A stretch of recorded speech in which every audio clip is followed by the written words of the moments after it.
Okay, good afternoon everybody. My name is Martin Garner. I'm one of the directors of CCS Insight, and I look after the research that we do in industrial IoT or business IoT. And so what I want to do today is share some of our views of the state of the market, what it's all like with you, and hopefully discuss at the end. I think, as we've said, we don't want to film the questions because that's quite difficult, so save perhaps the questions to the end. But if there's something to clarify along the way, just pipe up and we'll make sure that it gets fully understood along the way. What I want to talk about today is a quick sort of introduction as to how we see and think about IoT. It's a big subject, it's quite a difficult subject to think about, and it kind of helps just to kind of have this picture in your mind, we find, okay? Then I want to look at a few things around the state of the market, issues around supply and demand, and how it's all shaping up at the moment. I then want to pick out a few key things that are very, very relevant and hot in the market today. So there's a bit about cellular connections. As we head towards 5G, that's increasingly relevant. A little bit about IoT platforms. I think you have some clients who have one. We'll see about that, how that goes. And then there's a whole thing around AI and machine learning and its relevance in IoT and how IoT is a bit different when it comes to that subject, okay? And then there's a few things just on the end which we think we've seen in the market, we think they're interesting, just kind of want to wave a small flag and say keep an eye on these because they could bubble up to be really quite large, interesting. Your clients could well be very interested in them. Best to know about them and how they're going and so on. Okay, and then I've got a little so what on the end just to round it all up. So let's jump in straight away with the introduction. What on earth are we talking about when we talk about IoT? First thing to say is that IoT is very, very broad. Some companies call it the Internet of Everything, which is kind of accurate but not very helpful because the first question is, well, what are you talking about? And we find the only sensible way to think about it is to chop it up into blocks. And we've got these kind of 5 almost like Olympic rings here, which run from wearables through connected home on into transportation, industrial and enterprise, and smart cities. And I know you have some clients in several of these areas. I look after these green shaded areas, which are more to do with enterprise, industrial, those sorts of areas, although there is a mixture there. And my colleague Ben looks after connected home and wearables. Okay, so maybe one day we can get him in to do a talk there. The other thing we find is that even when we chop it up into these areas, actually still each of these areas has a large number of segments underneath it. And so one of the questions we often get asked, people put their hand up on slide 1, where's healthcare? Well, what a good question. It could be in wearables, it could be in connected home, could be in transportation with ambulances, it could be in industrial and enterprises for hospitals, could be in smart cities. It's a really good question. And actually, when you think about it, healthcare is not one thing at all. It's an enormous agglomeration of all sorts of different things. And so all I want to say is that this is a difficult area to think about, and we find this is quite a helpful way to break it up. And we also find that most of our clients, and probably most of yours, have a fairly similar picture that they carry around in their minds. Another thing to say is that people get very excited about IoT, the next industrial revolution, fantastic. And actually we agree with that. We think it really is. And we think there are some parallels with the rollout of the electricity grid towards the end of the 1920s. We could have been sitting here in 1925 having a conversation about the electricity of things and all the exciting things that were going to happen when that came along. And it would have been a very similar discussion. Some of the things we could see immediately, quite a lot of them we really couldn't have anticipated. But it's that sort of scale of thing that we're talking about with Internet of Things, all right? So that's positioned it. Now let's jump into the market itself and see what's going on. A few sort of supply and demand issues. Now the first thing to say is, when customers get their use of Internet of Things right, we think it's absolutely wonderful. And we describe it as customers giving themselves superpowers. And I've got a couple of little examples of that. So the first one is ThyssenKrupp, German company who make lifts and moving walkways and the things that go out to the plane that you walk along when you're boarding. They make those, right? And they make a lot of them. They have 1 million lifts in service around the world, and there's just a few stats for Dubai Airport here. You can see the numbers are large. There's a lot of machinery, a lot of maintenance people. And maintenance is an issue, how to make that efficient. Normally, when a lift breaks down, you have to send an engineer to it. He goes along, spends some time diagnosing what's wrong, comes back, gets the relevant piece, goes back, installs it, fixes it, makes sure it's working, and off he goes. So that's 2 visits, okay? And meanwhile, the lift is out of action. So if that's in a hotel or what have you, the hotel's getting really cranky because the lift's out of action, and nobody's happy at that point. What they did, and I love this example, it's so good. They monitor the mains cable to the lift, all right? Just the mains cable. And what they found was that anytime somebody presses a button or the light comes on or the doors close, anytime something happens, there's a little signature on the mains cable where the current is drawn, okay? And if you understand those signatures, you can spot, oh yes, that's the button for floor 3, or that's the doors closing, or that's the motor going. Right. They also found that when one of the components is starting to wear and is heading towards a failure, that signature changes. So if you really understand the signatures really well, then you can see those changes and you can predict not only what's going to fail, but when it's going to fail. And so you can turn up 2 days before it fails with the right part in your hand, and you can fix it in 1 visit. And by the way, it never went out of service, so the hotel is not cranky.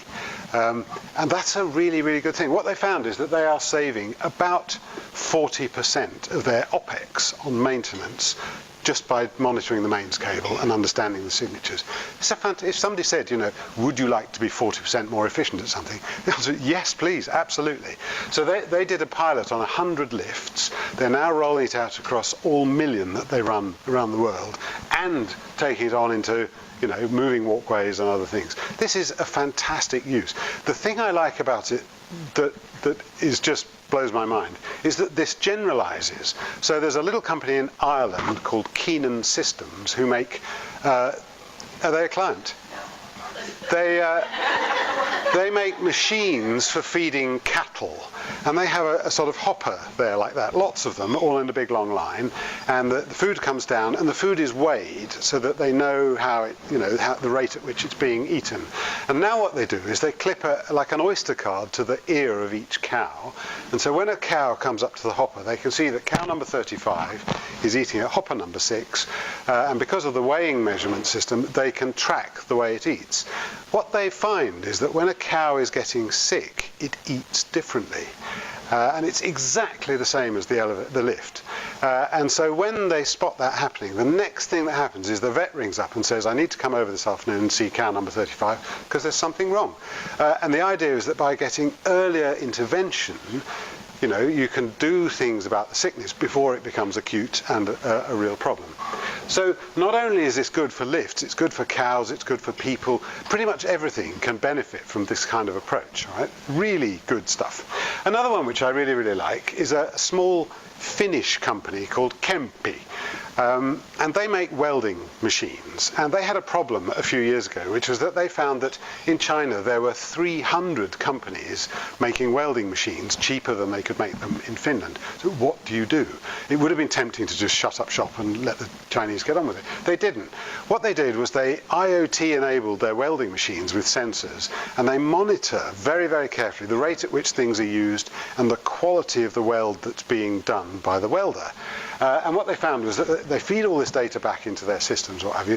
Now they can do a sort of audit trail of who's doing what quality of welds. This really matters. If you've got a stadium and one of the stands falls down and kills 100 people, and it's down to the quality of the welding, this is a really big deal in the court case, and they need to know this stuff. And so, first of all, they have this audit trail. That's really good. But the lights really, really went on when one of their customers said to them, could we use your API and feed the welding quality data into our HR system so that we can run the bonus scheme off the quality of the welds they're doing? And went, now this is good, this is good. So they did that, and now the bonus scheme is IoT enabled from the welding machines, and they've moved much more into consultancy, how to do good welds, how to motivate welders, these kind of things. they're not just making, bog standard welding machines. And this is a really interesting use case. And many, many companies can do this sort of thing around the world. Talking of many, many companies, the area we're looking at starts with what's called embedded computing, which sounds very sort of dark, mysterious, and it is a dark and mysterious world. Basically what we're talking about is the circuitry that runs the machines in factories, or maybe your boiler or your fire alarm, or even, what's the circuit in this? It's not an Intel processor with all the kind of usual PC stuff. It's specialist processors, specialist circuitry, and what have you. And it turns out, whoops, I've accidentally pressed the button. Let's go back to that. It turns out that when we start talking about the embedded computing market, it's not one market. It's thousands and thousands of tiny little segments of really specialist companies, most of whom are hardware specialists, who are doing all sorts of things. Things like the people who install fire alarms in Finland are not the same as the people who do it in Argentina. Completely different set of suppliers. And trying to understand this landscape is really difficult because there are so many, it's so fragmented, diverse, and so specialist. The other thing about these guys is that historically, they've lived off quite a high degree of customization. So they'll take some parts and they'll do some specialist work to fit it to what's going on in this customer's premises. And one of them said to me, we get about 40% of our revenue from customization. Now, what's interesting about that is that they looked at IoT and they went, 50 billion connected devices, we're going there. That's our future. And the problem with that is, as soon as you start talking about the very large numbers, now you're into, normalized networking, you're into technical standards, you're into economies of scale. You can't run on 40% customization. You'll never get anywhere near the big numbers that you aspire to do. And so there's a fundamental problem in this area, which is the people here who live in this market and who have the relationships with the customers don't think right about how to do this. Fortunately, there are some people who are outside here, people like Intel, Qualcomm, Dell. There's a long list of really big technology suppliers here who absolutely run on economies of scale, and they have the methodologies and the ways of doing this, but they don't have the relationships with the customers or with the suppliers in these areas. So there's actually a big mismatch between the people who think right and have the technology and the people who live in the area and have the relationships with the customers. And this is one of the reasons why it's all been going a bit more slowly. It's also one of the reasons why Intel, who live here, have put together a really big IoT ecosystem. So they have 650 partners, something like that, in their ecosystem. We'll see that in a minute. And many of them live in that area here. It's also why Qualcomm wanted to buy NXP, who live in there. So there's quite a lot to do to bridge this gap. But it's one of the things which has made it go a bit slowly until now. Another thing is that an IoT system is quite a complicated thing. There are a number of roles that you need, from the people who make the sensors right through to the people who do the systems integration and even the installation and the commissioning and the testing and stuff. And actually what you find is in an IoT system, all of those need to be there in some way. Now, nobody actually makes all of those. So you inevitably end up with 5, 6, 7, 8 suppliers putting a system together. And if you're a customer sat here trying to navigate that system and assemble, from 5 or 6 suppliers and make sure it all works, that's a really hard job. And that's another reason why it's all been going so slowly. And you can see also that down at the sensor end, we have people like Bosch and what have you. There are tens of companies. It's all manageable. Up here, there are thousands and thousands. And they're largely hardware-driven guys. They're largely not ready for IoT. And so it's one of the things. The supply chain is just a difficult thing to navigate. Actually, that is getting better, and quite a number of people have made some initiatives to try to make IoT easier to buy for a customer. And Dell kicked this off. They did system blueprints, which was a really good initiative there. The Industrial Internet Consortium have gone a little bit further. The people who've gone furthest is Intel with their IoT partner program, they have these things called market-ready solutions, and basically that's a blueprint. That's an if you're doing the system, here's a good start.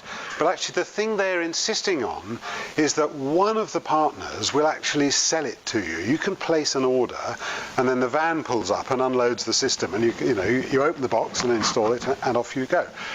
Nobody had gone that far before now, and that's a really positive step forwards. The fact that you just buy it makes an enormous difference.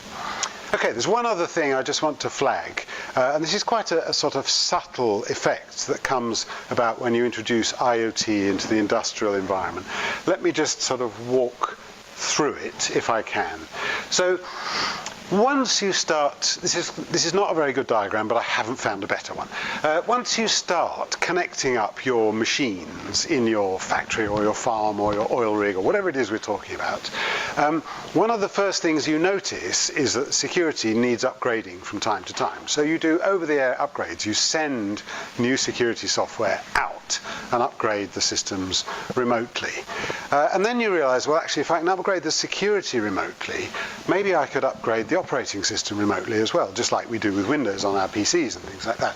And they said, well, that's good, and we can do that. And then maybe the apps on the operating system, maybe we could upgrade those remotely, and you can, of course. So you can now start to change the functionality of the machine.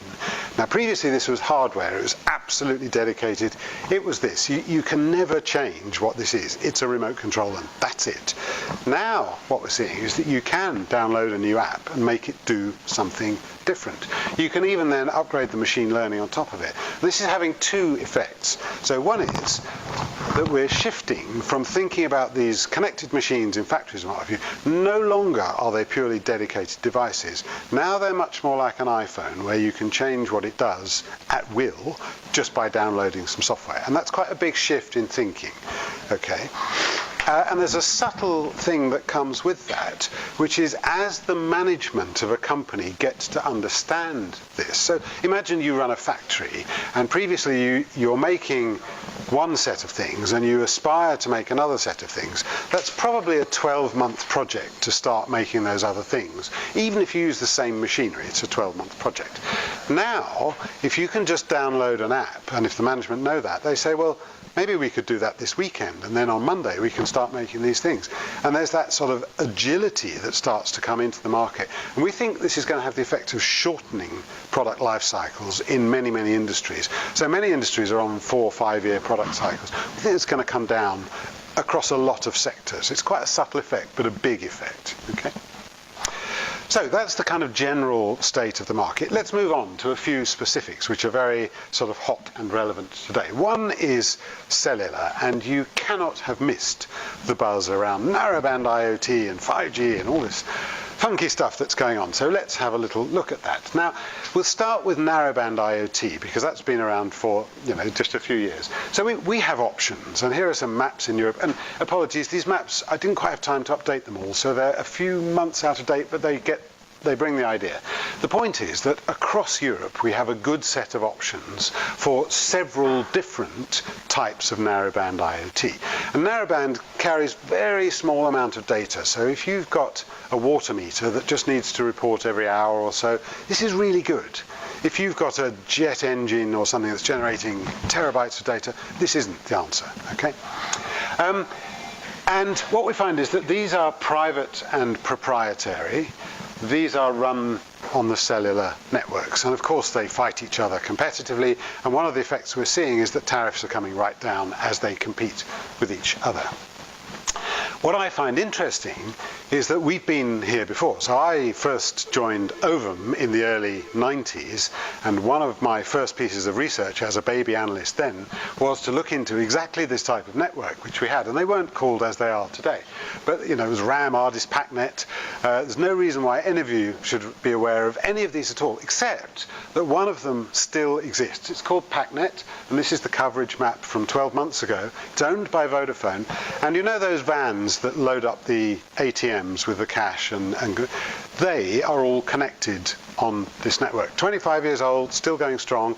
They're all connected. A lot of point of sale terminals use the same technology. Okay, so we've done all this, we've been around this block. Why are we so excited about narrowband IoT now? I mean, what's all the big fuss about? Why don't we just do it like this? Well, the answer is that I think there's a general understanding across the cellular industry that actually the connection is a tiny part of the value of the whole system. There's much more value in the data, the systems integration, all the other stuff that goes with it. That connection is small. So what we've now done is design cellular networks to do that job more, whereas they never were before. It was always a kind of afterthought, and so they were never optimized, and the tariffs were wrong and so on. The other thing is that since this network was launched, now we have the internet, now we have cloud, now we have all cyber security, all kinds of new funky stuff that we can apply to this. And so actually we have a much better set of solutions than this is at the moment. And that means that we end up with a much, much bigger addressable market to go after. And it is genuinely quite exciting, comes out of that. So our expected outcome on this is that because scale really, really matters in driving prices to the appropriate level and so on, we think that cellular will come to dominate. That doesn't mean that these guys will just disappear next week, not at all. We think this is all going to play out really quite slowly. So over 5 years, we'll see that cellular has a majority market share, and these guys will still be there, just like PACnet still is, you know. And how long that plays out, I'm not sure, but it's a long, slow burn rather than an overnight thing. And then, you know, that's all the kind of market conditions are set out. Then Myriad, a little company in Switzerland, not so little actually, in September this year launched ThingStream, okay? And this is a demonstrator of their system. So this is another narrowband option, and I think this is very interesting. All this does, when you push that button, it works out where it is using the cellular network, and it sends you an email saying, I'm here. Okay, so as a demonstrator, that's not very exciting. But the exciting bit is that this works anywhere in the world. I could get off a plane anywhere and it would still work. Without me having to take a local contract or anything, it just works. And the way they do that is that they use really old technology. There's this thing called USSD, and some of you might remember, I can see one or two heads nodding. So in the old days, when we had feature phones and we used to do top-ups from the phone, there was a messaging system to say, we've got your top-up, your credit is to like this. That ran, it's a bit like text messaging, it's kind of behind the scenes. That ran on a technology called USSD, which exists on 2G, 3G, 4G networks, and will be on 5G. And it exists on all those networks around the world today, and it's working. It's still huge in Africa and Southeast Asia, where they do a lot of these kind of top-ups. And so that's what they do. What I like is the way they did it. They went along to Jersey Telecom, who have something, I think Jersey has about 300,000 people. It's about the size of Kingston, where I live, okay? But they have 1.5 million IoT devices on their network. They're not on their network, they're always roaming. So what they did was, Jersey Telecom has 600 roaming agreements with different operators around the world, and if you do deal with Jersey Telecom, you get worldwide coverage for the same tariff. And that's exactly what they've done. And the reason this is interesting is that there are so many industrial supply chains where if you make the central console for a car, for example, you maybe have a module like this that goes in there, which is made in a factory in one part of China. So they manufacture it and they test it by pushing the button. Okay? Then they ship it to another factory in a different place where it's assembled into the console. And again, they test it by pushing the button. Then it's shipped to the Peugeot factory in France where it's assembled into a car. And again, they test it by pushing the button, make sure it's all okay. Then the car ships to the Czech Republic where it's going to be sold. And before it's sold, they have to test it, make sure. Now, all that is quite hard to do if you're on local SIM cards and you're having to do it that way. This way, it's really, really easy.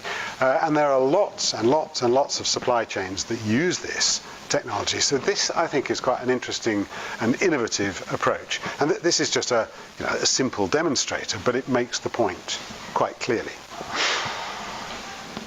And then 5G. You may have noticed there's some noise in the market about 5G. It's really a lot of hype. We think the hype is completely completely out of control at the moment.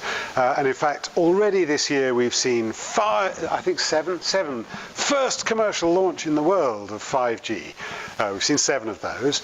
And we also see companies who are positioning the whole company on 5G for IoT, and it's a bit like magic pixie dust that they think they're going to sprinkle on the IoT market, and suddenly it will all come to life because, you know, what we've been waiting for is 5G, and we just don't agree with that at all. So if anybody says that to you, please be careful. Okay, our main scenario, which we published in our forecasts, is that 5G will have almost no impact on IoT until 2025. And the reason is that a number of things need to fall into place first, and I won't go through them all, before you can even start to consider using 5G. And then when you do start to consider it, do you want to be on the bleeding edge, or are you just going to wait a little bit and see how people get on with it, and then maybe we'll jump in?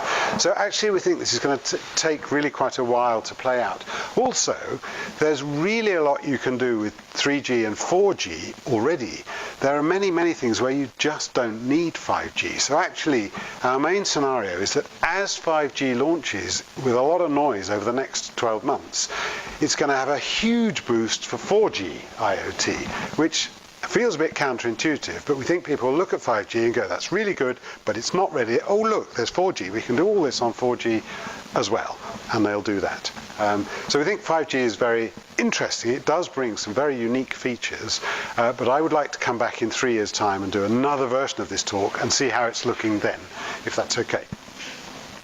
Right, we're about 2/3 of the way through. You're all going very well indeed. Let's talk about IoT platforms. So an IoT platform, when you connect up things, they have to send their data somewhere, and also there has to be a system somewhere that configures them and says, you know, you are this device, you have this number, these are your features and capabilities, here is your software, here's all your security, you know, we manage you like that, and then you send me your data. At the peak of the IoT hype, which was probably 3 years ago, it was a completely mad level of hype. Everybody was launching platforms, everybody's developing them and so on. We now have 600 to 700 IoT platforms around the world, and it's too many. The market cannot possibly support that many. And at the same time, we're seeing the big players like Microsoft and Amazon and Google move into this market with offerings that really are heavyweight industrial offerings that really scale very well indeed. And so we think the market conditions in this area are really quite challenging. And we had a prediction this time last year at our predictions event, which was that 75% of the IoT platforms in the world will not exist in 5 years' time. Massive consolidation in this area. We've seen early signs of some of that, but it hasn't really got going in a big way yet. We are quite worried about this area. We saw GE, for example, sell off its IoT platform, which they put a lot of money into. So there's quite a lot to play out here, okay? And then there's analytics, machine learning, artificial intelligence in Internet of Things. And the reason this is important is that when you start connecting up the things that you have in your factory, your farm, wherever it is you're doing, what you find is that suddenly you're generating enormous quantities of data from these things. What do you do with it? How do you make sense of all this data? Becomes a really big issue very quickly. You need clever software to do that for you. And there are several key use cases here.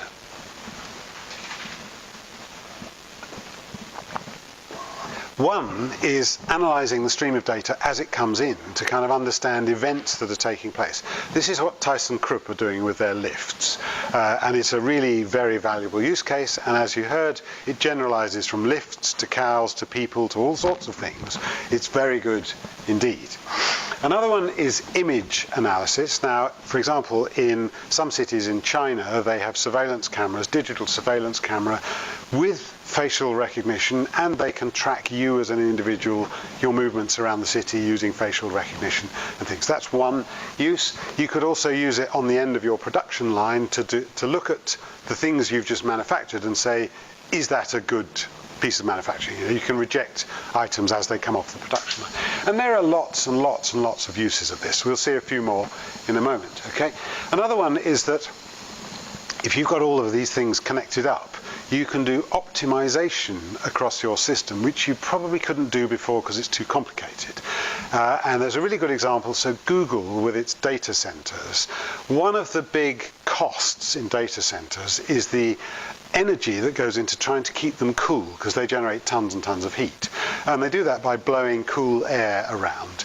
And they did a system using IoT here, where they monitored all the airflow and the temperatures and what have you. They did a big optimization project, and they got their London-based company DeepMind to do the AI on it.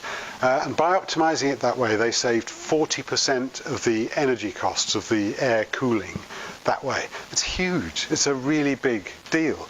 And so this, lots and lots of people have this issue in whatever industrial facilities they have. Okay, and so there's many, many good use cases where we can use machine learning and artificial intelligence.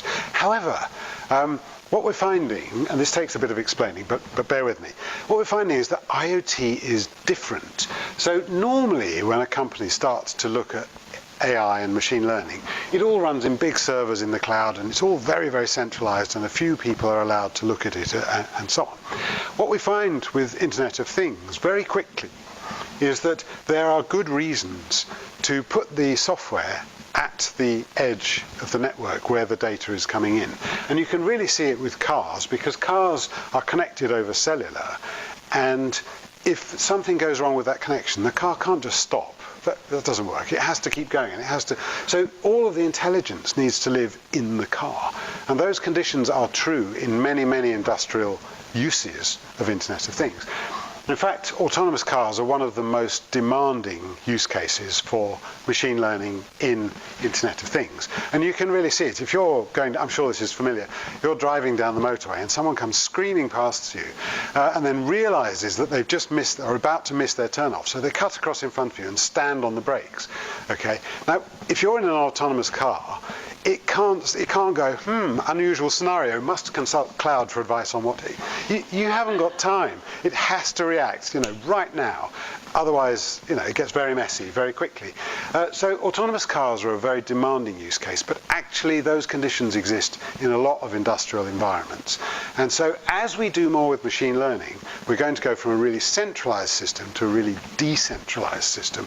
And that is a very different thing. It behaves differently, lots of different issues. How do you know it hasn't been hacked in your endpoint? Is a really difficult question to answer. Don't know. But more to think about that way. Okay, there's one more little thing on this, which is the rising expectations that I mentioned earlier. And there's a really good example with surveillance cameras. So now already we can do facial recognition. You can also download bits of machine learning software to cameras. And there are a few things you can do. So one example is that you can use them to keep an eye on your cattle to see when a pregnant cow is about to calf. People have done that, and you can kind of get the heads up and make sure you attend correctly to it. Really clever. Well done. Also, you can use them on construction sites to see, well, who is this person on my construction site? Are they properly equipped? What is this machine? Is it in the right place? Are the right people using the right machines that they've been trained to use, and so on? This is very clever stuff indeed. Also, when a fire alarm goes off, say in this office or something, you can use a camera to zoom in to where the alarm went off and say, well, is there really a fire? Before we press the panic button, is there really a fire? Should we be worried? And you can do all of that in the same camera because it's just software you've downloaded.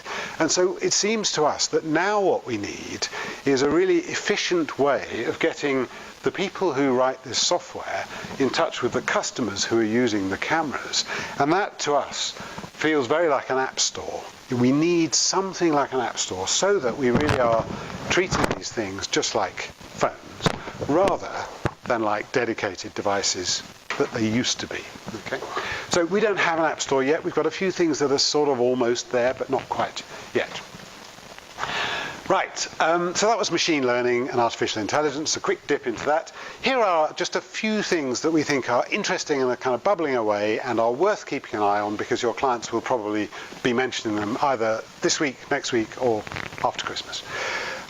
One is that virtual and augmented reality stuff, so HoloLens and what have you, starting to come together with IoT. And a couple of examples. One is Microsoft HoloLens. They also recently released a thing called digital twins, which is a sort of software state version of an Internet of Things device, and you can only run a digital version if it's connected, so you can collect all the data and what have you.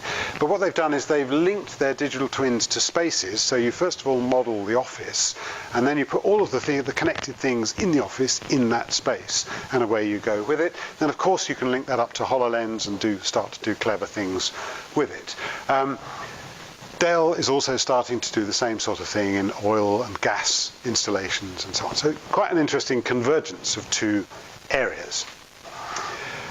Then there's another one, and this is again possibly quite a subtle one, and it's the only example I've seen, but it might become a bigger deal. So a bunch of German industrial machinery companies, they got together and they decided that it doesn't make a lot of sense for each one to do their own IoT and have their own sort of platform and have data that's not really compatible. Because when you build, a factory to do something, you probably have several different machines from different people. Wouldn't it be nice if they all joined up somehow so that you could see all of that? So they decided they wouldn't compete on their IoT. What they would do is all go and use the same IoT system, and they chose Software AG and a company called Cumulosity. But I think this sort of sector level move is quite interesting, because if it's difficult as a single buyer to navigate that supply chain, there's quite a lot of risk in that. If you're doing it as a sector, it's probably a bit easier. You've got more buying power. You can kind of steer things more. And I think this is a possible example for how other industries might behave. Okay, so just one to keep an eye on. We've talked a lot about the data that you generate. There are a couple of really interesting moves in this area, which have some of the worst brand names you could possibly imagine. So the Industrial Data Space Association. This is a thing, again, led in Germany by the Fraunhofer Institute. And they take the view that if you're in a supply chain, which many industries have quite a long supply chain, you may well want to share data along the supply chain. But one of the problems is if you just let your data out through an API, as soon as it's out, it's gone, and you have no control over how it's used at all. So what these guys do is they use containerization. So there's a thing called containers, and there's a brand name called Docker, which is the way of doing containers in the open source world. And what they do is they wrap the data in a container, and they give that out with permission, and it allows them to see who's using it, how it's being used, and if there's some misuse going on, it allows them to shut it down and close down the instance. So you don't have to have the same level of trust in order to open this up. And they've done this, they've started to open up marketplaces for data, some of which are, if you like, private within an industry, others which are genuinely public marketplaces where you can download data and start to use it. And this is quite an interesting development. It hasn't gone very far yet, but it looks as though many industries could sort of move forwards on this basis. Okay, it's sort of an alternative to using blockchain to do the same job. Right? I will do this one later if we have time, but I'm very conscious of time. The other one, which I find really, really interesting, which we should be watching very carefully, is quantum computing, which I'm sure you've heard about. So quantum computing is a thing where it's a different approach to doing computing. And instead of having bits, we have what are called qubits. The whole thing runs on very weird physics. So I'm not going to attempt a tutorial. But what you find is that if you have a 2-qubit machine and you then expand to a 3-qubit machine, your processing power just doubled. So every time you add a bit, you double the processing power. And this ramps very quickly. It's an exponential curve, and you end up with enormous amounts of computing power, far more than we have today. And people are really interested in this for very, very complex calculations, things like weather systems around the world, or deep molecular interactions on complex molecules. Some of the really hard stuff that we can't compute easily given what we have today. One of the other uses of this is that it will become easy to crack the cryptography that we have today for encrypting all of our data. Okay, and so and IBM has this rather terrifying chart where they list out all the common types of cryptography that we use, and they show that actually all of them will be redundant once we have commercial quantum computing. Now that's a bit of a problem because, especially for IoT, so imagine that you're just doing a big railways IoT project, okay? The normal life of an IoT project in industrial environments is 10 to 15 years, okay? Quantum computing, we think, will be commercial in 5 to 7 years. So what that means is we do the railways this week, and we, get going with all of that, get it all running nicely and what have you, and then 5 years later, quantum computing comes along, and all of our security on the system is now easily hackable. That's a horrible, horrible position to be in. It really is.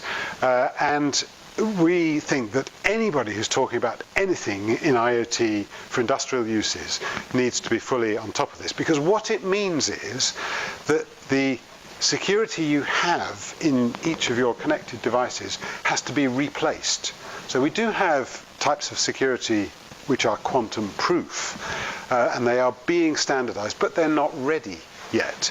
And so what we need to do when this becomes available is do a big download to replace the security. So we take that out and we put this in because it's now better. Trouble is, nobody offers that on any of their IoT systems anywhere in the world today.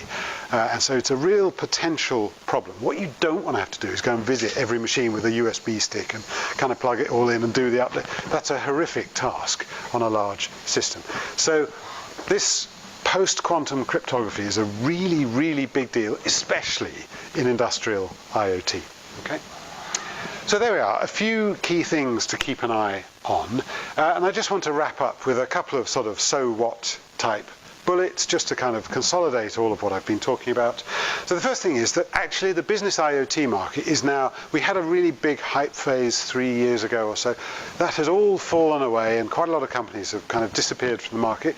Actually, that's good news. What it means is that the people who are left are real proper people, and we're all just getting on with it. And we're getting on with it quite nicely, and the growth rates are 20-something per annum %, and it's all going quite well now. Sort of good news market, it really is. Second thing is that nobody buys IoT. It's a truly rubbish label for what we're doing. It doesn't describe what we're doing. All the value comes from the data that we get and how we use that. And the only purpose of the IoT is to give us that data. Okay? It's just an enabler, nothing more. Okay? The other thing is that really this is part of a digital transformation. So if you're doing this to a factory, what you're doing is bringing your factory into the 21st century with digital technology, and off we go. What that means in turn is that the human factors are just as important as the technology. And it's very easy to get all caught up in the technology, like the 5G guys, and think that this is going to transform the world. It isn't. It's a human issue. Then, oops, sorry, no, it mustn't go. Then we can say that the big cloud providers, they're very interested in this. Now, historically, they've had no reach into factories or oil rigs or lifts or any of those kind of things. It's an area they just haven't been able to touch. But now that we're connecting things up, now we need security, now we need cloud services, now we need things running on the... Now suddenly they can start to address this market. And what we're seeing is that they've gone from having a sort of IT world, now suddenly all of this new area is opening up available to them. It's a huge one-off expansion of their addressable market, and they are really excited by this because these little controllers that go in things like this, there's about 9 billion ship every year. It's a big, big market, and so they are going for it in some style, okay? And they are starting to lead the way with some of the software architectures and so on, which is all really quite exciting. But of course there's a but. So the industrial market, as I showed, that embedded market, is full of millions of little companies who are basically hardware specialists, and the task of bringing them up to speed with cloud and software and all the modern practices that go on there, that is a truly enormous task around the world, and it's not yet clear how we're going to do that. It's going to take a little bit of time to work through. Then we can say that edge computing, as I think I've shown, is becoming really, really important and has some quite big effects in the various industries that it serves. And then AI is a really massive component of that, because there's so much data being generated that actually we need AI to make sense of it. It's the only way we can do it. And then last thing to say is that in this area for the next 12 months, there's going to be an incredible amount of noise around 5G and the way all of that's going to work. I would say, by and large, ignore that because we think it's going to have very, very limited impact until about 2025. Thank you.